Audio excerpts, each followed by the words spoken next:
Yakup edimi kenidi alıma, Yusuf'um aldırdım Kemhan eline.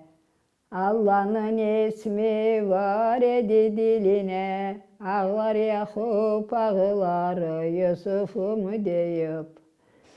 Yusuf'un ağaları huyuya atmış, 7 gün 7 gece huyuda yatmış.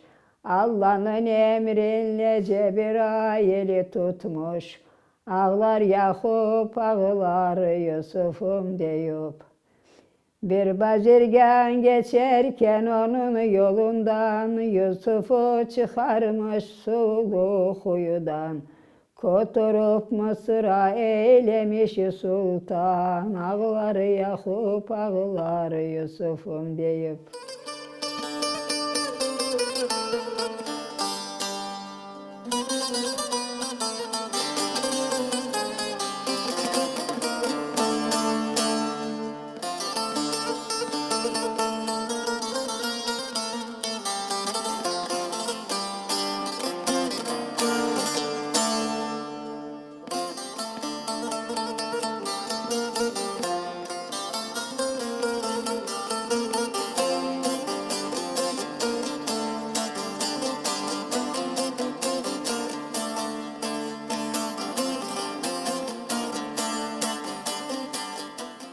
Cennetten çıktı Adem, dünyada basık Adem.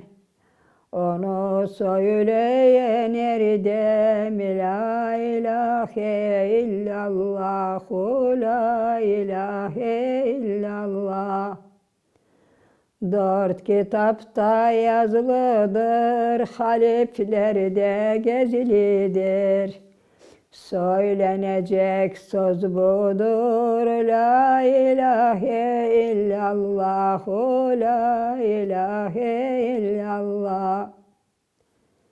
Kendini uca satma, geceleri yalnız yatma, yalvar güzel Allah'a, la ilahe illallah, la ilahe illallah. Aha degen aşıklar, bağrıları yanıklar, seharda uyanmışlar, yalvar güzel Allah'a. La ilahe illallah, la ilahe illallah.